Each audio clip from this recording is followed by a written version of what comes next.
We're living in very challenging times in this region.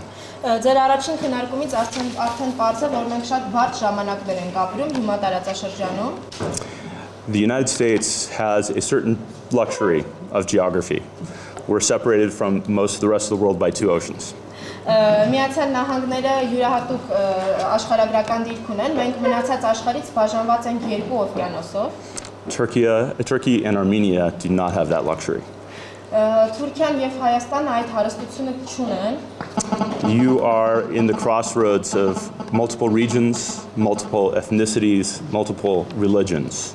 Դուք գտնվում եք տարբեր կրոններ, տարբեր էթնիկ խմբեր ունեցող տարածաշրջանների խաչմերուկում, all of which leave a mark and affect the politics and the interests of the countries and the peoples in the area. Եվ այդ պատճառով էլ դուք գտնվում եք տարբեր քաղաքականությունների եւ տարբեր մարդկանց ու ներկայացուցիչների ազդեցության տակ։ Turkey in particular over the last 4 to 5 years has faced a growing threat from terrorism.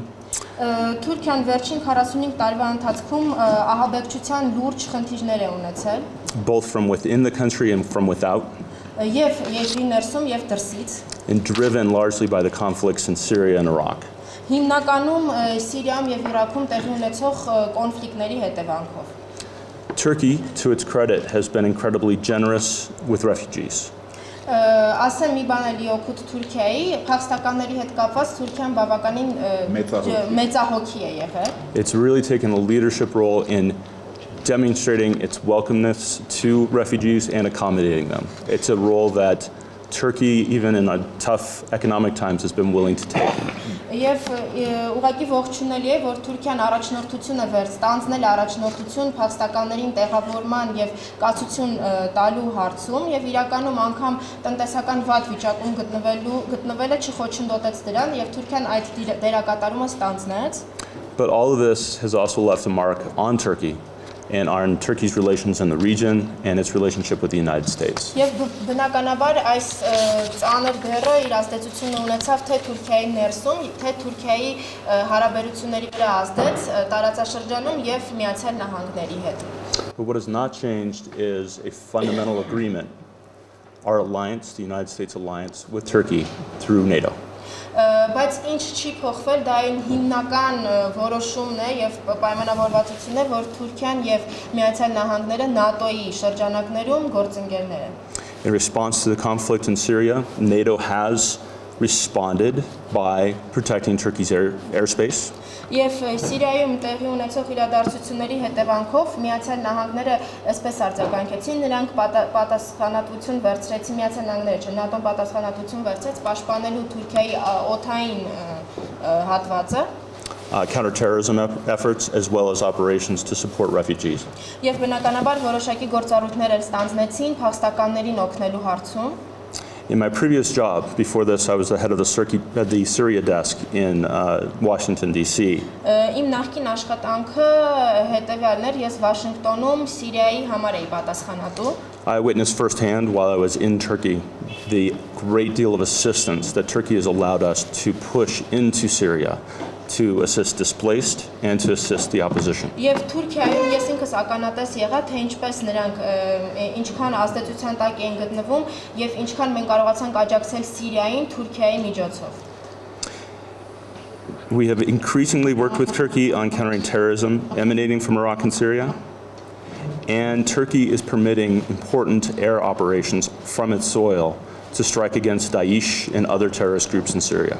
Եվ մենք Թուրքիայի հետ համագործակցել ենք ահաբեկչության դեմ պայքարում, թե Սիրիայում, թե Իրաքում, եւ Թուրքիան մեծ գործառույթներ է իրականացնում օդային ճանապարհով ահաբեկչության դեմ պայքարելու, թե Դաեշում, թե Սիրիայում։ As your conversation started this morning, there's a lot of things going on, and all of these, of course, have an impact on the U.S.-Turkey relationship.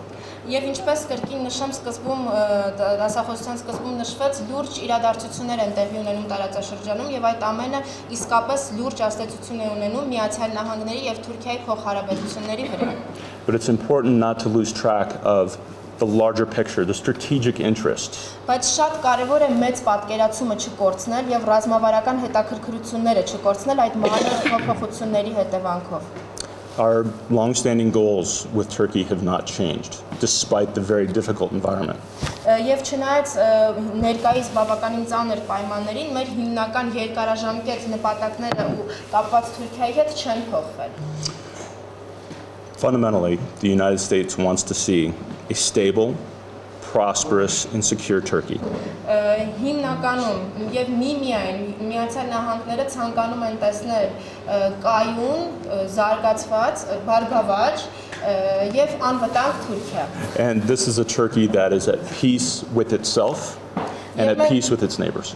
Եվ մենք ուզում ենք տեսնել այնպիսի Թուրքիա, որ խաղաղության մեջ կլինի թե ինքն իր հետ, թե հարևանների հետ։ We also want to see a Turkey that's oriented to the West, towards Europe. Եվ մենք նույնպես ուզում ենք տեսնել այնպիսի Թուրքիա, որը ուղղված կլինի արևմուտքին, Եվրոպային։ That requires a Turkey that's comfortable and confident in itself as well as with its long and conflicted history. Սակայն դրա համար ուղղակի պարտադիր է, որ Թուրքիան համերաշխ լինի ինքն իր հետ, իր բնակչության հետ եւ այն երկրների հետ, ում հետ արդեն տարիներ պատմության ընթացքում երկար ժամանակ թշնամիներ են եղել։ These are in many ways the same goals the United States has for Armenia. Հենց նմանատիպ նպատակներ են Միացյալ Նահանգները կապում են Հայաստանի հետ, գրեթե նույնն են նպատակները։ So from here in Armenia, the U.S. continues to press for normalization relations between Turkey and Armenia. Եվ նշեմ, որ Միացյալ Նահանգները շարունակում են պնդել Հայաստանի եւ Թուրքիայի հարաբերությունների կարգավորմանը։ But let's be realistic. Given everything we've just talked about, Turkey has a lot on its mind. Բայց եկեք ավելի ռեալիստ լինենք եւ այն ամենը ինչ հիմա կատարվում է, միայն բերում է այն գիտակցության, որ Թուրքիան հիմա ինքը շատ այլ խնդիրներ ունի լուծելու։ All of the events that are taking place now erode perhaps the willingness to take risks and takes up the oxygen and the time for the Turkish leadership to look at the situation with Armenia. Ուղղակի այս ծանր իրավիճակը մի քիչ հետ է պահում Թուրքիայի առաջնորդներին այդ ռիսկային քայլին գնալու հարաբերությունների կարգավորման հարցում։ The 2009 protocols provide a potential roadmap on how to move forward on normalization. 2009 թվականի արձանագրությունները ուղղակի ցույց էին տալիս, թե ինչպես է կարելի կարգավորել Հայաստանի ու Թուրքիայի միջև հարաբերությունները։ But that said, Armenia made some tremendous sacrifices in agreeing to those protocols, and it's up to Turkey now to reactivate them. Եվ այդ արձանագրությունները ցույց տվեցին, որ Հայաստանը պատրաստ է առաջին քայլի գնալու եւ զոհաբերվելու հարաբերությունների կարգավորման հարցում եւ հիմա Թուրքիան է, որ պետք է քայլ անի։ But in this roadmap, there are important steps that address not only pragmatic, real challenges, Սակայն այս արձանագրություններում հենց կան նշված մի քանի շատ լուրջ վտանգներ, but also address the very difficult issue of history. Եվ նաև նրանք անդրադառնում են պատմության մեջ շատ լուրջ խնդրին։ Normalization between Armenia and Turkey has a larger geostrategic dimension as well. Հայաստան-Թուրքիա հարաբերությունների կարգավորումը շատ մեծ աշխարհաքաղաքական կոմպոնենտ ունի։ It has an implication on Armenia's domestic political situation. Բնականաբար լուրջ ազդեցություն կունենա Հայաստանի ներքին կյանքին։ But for the United States, it removes integration and normalization removes a closed barrier between a NATO member state and a collective security treaty organization member state. Բայց Միացյալ Նահանգների համար Հայաստանի կարգավորումը կբերի նրան, որ ՆԱՏՕ-ի եւ ՀԱՊ-ի սահմանները ավելի կմոտենան։ Normalization would remove a point of animosity that has been used by Russia as leverage in its relationship with Armenia. Հայաստան-Թուրքիա հարաբերությունների կարգավորումը կսահմանափակի նաև Ռուսաստանին եւ կզրկի Ռուսաստանին այն ազդեցությունից, որ նա ուներ Հայաստանի վրա, եւ կբերի թշնամության ավարտին։ I'm often asked by Turks, what's in it for us? Why would we be interested in normalization? Շատ հաճախ ինձ թուրքերը հարցնում են, թե ինչ է հարաբերությունների կարգավորումը մեզ համար, ինչի ենք մենք հետաքրքրված դրանում։ Armenia's market is small. Its economy is small. there are no important natural resources in Armenia.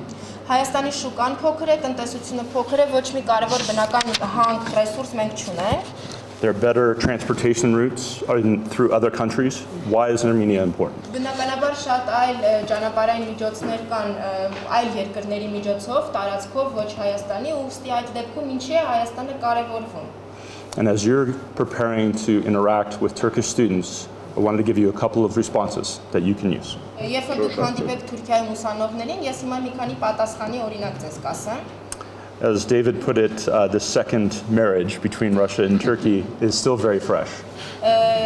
Դեյվիդը ինչպես խոսեց Թուրքիայի եւ Ռուսաստանի միջև երկրորդ ամուսնության մասին, այդ գաղափարը դեռևս շատ թարմ է։ There's still a great deal of suspicion of Russia and Russia's intentions in Turkey. Դեռևս կասկածներ կան Ռուսաստանի հիմնական նպատակների հետ ու սպասելիքների հետ կախված Թուրքիայում։ So first of all, normalization would allow Turkey to define its relationship with Russia.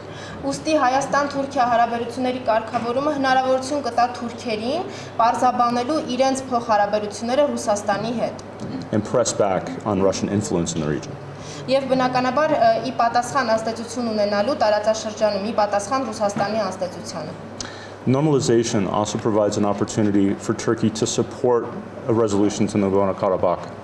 Հայաստան-Թուրքիա հարաբերությունների կարգավորումը Թուրքիայի նաև հնարավորություն կտա ավելի աջակից լինելու Ղարաբաղի հակամարտության լուծմանը։ In Armenia, it's often lost sight that sometimes it takes external pressure on Azerbaijan to come to the table in a mood to compromise.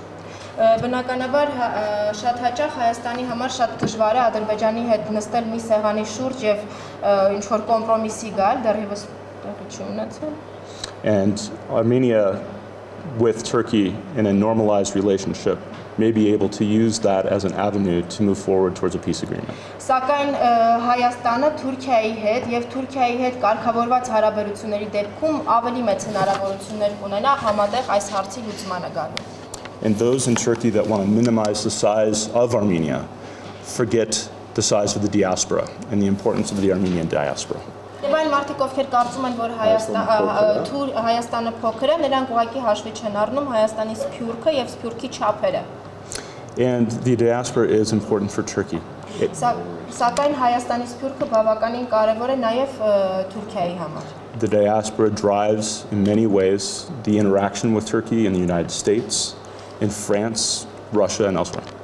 Հայաստանի հայկական սփյուռքը ոչ թե Հայաստանի հիմնականում շատ լուրջ ազդեցություն է ունենում նաև որոշակի հարցեր է բարձում Թուրքիայի հետ հարաբերություններում Ֆրանսիայից, Միացյալ Նահանգներից եւ այլ վայրերից։ Նշեցիք, որ Թուրքիան այս բանին չի գնում Հայաստանի հարաբերությունների կարգավորման, ներքին ռազմավարությունից եւ այլ եւ ռիսկեր է տեսնում։ Ինչ ռիսկերի մասին է խոսքը։ Եվ երկրորդ հարցը դուք նշեցիք, որ ուրեմն Թուրքիայի հետ հարաբերությունների կարգավորումը դրական կազդի Ղարաբաղյան գործընթացի վրա, կարգավորման վրա, բայց երբ որ լսում ենք Թուրքիային հակառակ դիրքորոշումն է ասում է, երբ որ Ղարաբաղի հարցում կան որոշակի զիջումների, ապա դա դրական կազդի հայ-թուրքական հարաբերությունների վրա։ Այսինքն այստեղ ԱՄՆ-ի եւ Թուրքիայի դիրքորոշումները այսպես դիամետրալ տարբերվում են, հա։ Ես կասեմ, որ բնականաբար կան Թուրքիայի համար կան որոշակի ռիսկեր, եթե դու ռիսկի ես գնում ինչ-որ կոմպրոմիսի գնալ, հնարավոր է որ հանրությունը դա չընդունի։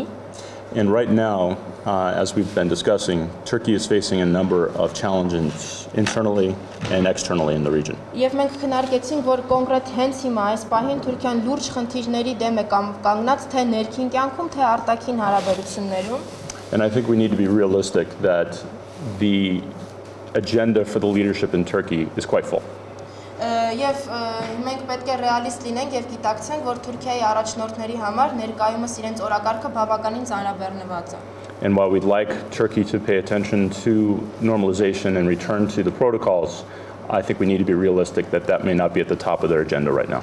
Եվ եթե մենք սպասում ենք, որ Թուրքիան կգնա ռիսկերի, կվերադառնա արձանագրություններին ու ուշադրություն կդարձնի Հայաստանի հետ հարաբերությունների կարգավորմանը, մենք պետք է ռեալիստ լինենք եւ հասկանանք, որ դա հիմա նրանց օրակարգային ամենաառաջին խնդիրը չի։ That doesn't mean the United States and other countries do not raise this issue with the Turkish government. Սակայն դա չի նշանակում, որ Միացյալ Նահանգներն ու այլ երկրներ այս հարցը չեն քննարկում Թուրքիայի կառավարության հետ։ and the Armenian government. եւ Հայաստանի կառավարության հետ։ Now, on your second question, in terms of normalization and sequencing, is essentially the core of your question. Եվ երկրորդ քո հարցը, որ կապված էր Ղարաբաղյան հակամարտության կարգավորման հետ ու հետևանքների, The United States has always viewed the normalization of the relationship with Turkey as separate from the resolution of the conflict in Nagorno-Karabakh. Միացյալ Նահանգները միշտ այսպես է դիտարկել է Հայաստան-Թուրքիա հարաբերությունների կարգավորումը որպես առանձին խնդիր, որը կապված չէ Ղարաբաղյան հակամարտության կարգավորման հետ, այսինքն որպես երկու տարբեր խնդիր։ That may contradict some positions of governments in the region. Դա հնարավոր է, որ չհամապատասխանի տարածաշրջանում այլ երկրների կարծիքի հետ։ And the United States continues to press forward on these issues independent of one another. Եվ մենք տարածաշրջանում շարունակում ենք հետևողական լինել մեր այդ քաղաքականությանը եւ առանձնացնել այս երկու հարցերը՝ հարաբերությունների կարգավորումն ու Ղարաբաղյան հակամարտության լուծումը։ Գաղտնիք չի, որ Հայաստանում Ռուսաստանի ինտենսիվ ներկայությունը, թե քաղաքական, թե տնտեսական եւ մանավանդ ռուսական ռազմավարների ներկայությունը արտարացվում է Թուրքիայի կողմից սպառնալիքի արայլ կողմը։ Միացյալ Նահանգները ունի որոշակի լծակներ, որպեսզի Թուրքիայի կողմից Հայաստանի սպառնալիքը նվազեցնի կամ սպառնալիքի ընկալումը նվազեցնի։ Հայաստանում Թուրքիային որպես թշնամի դիտարկելը ու Թուրքիայից վախենալը պատմական արմատներ ունի։ And I am not going to try and minimize that history. Եվ ես չեմ էլ փորձի այդ պատմության նշանակությունը նվազեցնել։ That said, there is a perception here that the threat may be bigger than it really is posed by Turkey. Ուղղակի ասեմ, որ հնարավոր է, որ Հայաստանում Թուրքիայի կողմից վտանգը մի քիչ ավելի չափազանցված է, քան իրականում այն կա։ But I think we all understand that if you are in the leadership of any country, you need to guarantee the security of your people and your borders, your state integrity. Բայց բնականաբար պետք է նաև գիտակցել, որ եթե դու քո երկրի ներկայացուցիչն ես, առաջնորդն ես, պետք է ապահովես քո երկրի անվտանգությունը, սահմանները։ So the choice for Armenia to find a partner from outside the country to help defend its security is understandable and a natural one. Եվ Հայաստանի այդ ընտրությունը, գործընկերոջ ընտրությունը, որը կապահովի Հայաստանի սահմանների անվտանգությունը, հասկանալի է եւ բնական է։ And it's up to Armenia to make those decisions. It's a sovereign country that needs to make those choices. Եվ Հայաստանը սուվերեն երկիր է, որ ինքն է պատասխանատու իր որոշումների ու ընտրության համար։ But it's my country's responsibility, and I think the countries in the region's responsibility to provide options and choices for Armenia. Բայց իմ երկրի պատասխանատվությունն է նաև Հայաստանին այլ տարբերակներ առաջարկելու կամ Հայաստանի համար այլ տարբերակներ ու հնարավորություններ ունենալու։ There is perhaps other choices Armenia could make for its security. Կան այլ տարբերակներ, որ Հայաստանը կարող է ընտրել իր անվտանգությունը ապահովելու համար։ But one that I think everyone needs to be realistic about is that NATO membership is not a realistic option for Armenia at this time. Սակայն ասեմ, որ բոլորս էլ պետք է ռեալիստ լինենք եւ հասկանանք, որ այս պահին Հայաստանի ՆԱՏՕ-ի անդամակցությունը հնարավոր չէ։ But I would welcome and I would urge an open dialogue within Armenian society on what are the true threats to Armenia's security and how best to address them. Բայց ես խորհուրդ կտամ, կխրախուսեմ եւ կողջունեմ, եթե Հայաստանի բնակչությունը, Հայաստանը ինքը ներսում բարձի թե որոնք են իսկական վտանգները Հայաստանի համար եւ փնտրի այլ ճանապարհներ անվտանգություն ապահովելու համար։ The choice isn't between the United States or NATO and Russia. The choice is, it's not a zero-sum game. It is a choice of what is best for Armenia. Ընտրությունները միայն չեն սահմանափակվում Ռուսաստանով, Միացյալ Նահանգներով, ՆԱՏՕ-ով, ընտրությունը պետք է ավելի շատ հենված լինի այն գաղափարի վրա, թե ինչ է ավելի լավ եւ շահեկան Հայաստանի համար։ Ինչու է Ասադը իր հարցազրույցներով մատնանշում, որ ԱՄՆ-ն ճակերտավոր ասած օգնում է ահաբեկչական խմբերին, իսկ Ռուսաստանին ասում է, որ Ռուսաստանը օգնում է Սիրիային, խաղաղարարական ինչ-որ նպատակներ ունի եւ այլն։ Մի հարց է, եթե կարելի է, ես վերջերս ԱՄՆ-ի քաղաքներից մեկը ճանաչեց Լեռնային Ղարաբաղի անկախությունը։ Համակարգից մեկը։ Ով Դենվեր քաղաքն է ճանաչել։ Դրանից վերջին եղել է հավայան կղզիները մարտանց։ Սա պետական քաղաքականություն է, ուղղակի քաղաքի դիրքորոշումն է, մեկ էլ մի հարց։ ԱՄՆ-ն կարող է ցեղասպանության հանգամանքը օգտագործել Անկարայի վրա ինչ-որ նշումներ գործադրելու։ Ես ինքս եւ մեր կառավարությունը չի տեսնում Հայաստանին, չի կարծում, որ Հայաստանը վախում է Թուրքիայից։ I think though that, and you all tell me if I'm wrong, there are many in Armenia that feel Turkey is a threat. Եվ ես կարծում եմ եւ վստահ եմ, որ շատերը կարծում եք, որ Հայաստանում շատերը կան, որոնք որ դիտարկում են Թուրքիային որպես վտանգ, թշնամի։ And because Turkey is considered a threat, it's one of the reasons why Russia is relied upon by Armenia for its security. Եվ քանի որ Թուրքիան հայերի կողմից դիտարկվում է որպես վտանգ, դա է հիմնական պատճառը, որ այստեղ կա Ռուսաստանի ազդեցությունը անվտանգության ապահովման առումով։ Your second question, I didn't get all the details of it, but I think you're referring to Assad's comments about how the United States has been working with the opposition in Syria.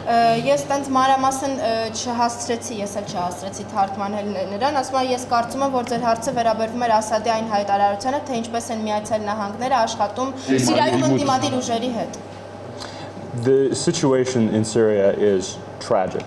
Historically tragic. Սիրիայում իրավիճակը ուղղակի պատմականորեն ողբերգական է։ This was not a situation that had to end up this way. Սա այն իրավիճակը չէ, որը այսպիսին պետք է լիներ։ Այս իրողությունները պետք է չլինեին Սիրիայում։ The choices that led to the situation were not the United States choices. Որոշումները, որոնք որ բերեցին այս իրավիճակին, Միացյալ Նահանգներինը չէին։ They were the choices of the Syrian government. Դա Սիրիայի կառավարության որոշումներ։ There were opportunities, 2011, 2012, to make different choices that could have led to a very different outcome.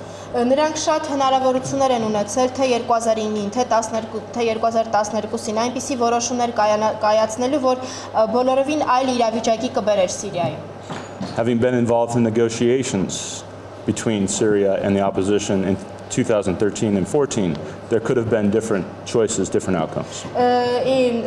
Ներկա լինելով 2013-ին եւ 14-ին Սիրիայի եւ Միացյալ Նահանգների միջև բանակցություններին, ասեմ, որ շատ հնարավորություններ կային անելու այնպես, որ իրավիճակը չհանգի սրան, ինչին մենք այսօր ականատես ենք։ This started as a plea from the Syrian people for freedom.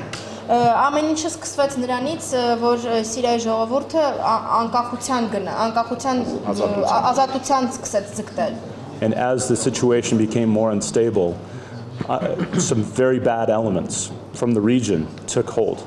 Եվ քանի որ իրավիճակը գնալով ավելի ապակայունացավ, շատ լուրջ ապակայունացնող էլեմենտներ տարածաշրջանում ազդեցություն ունեցան այս իրավիճակին։ So the United States has been working with the international community, with the region and with Russia to try and come to a peaceful resolution to the conflict. Ասեմ, որ Միացյալ Նահանգները աշխատել են տարբեր խմբերի հետ, աշխատել են թե Ռուսաստանի հետ, աշխատել են հիմնականում բոլոր մասնակիցների հետ, որպեսզի ինչ-որ խաղաղ լուծման գան այս հարցում։ And that is incredibly difficult with a leader that is willing to sacrifice his own people to stay in power.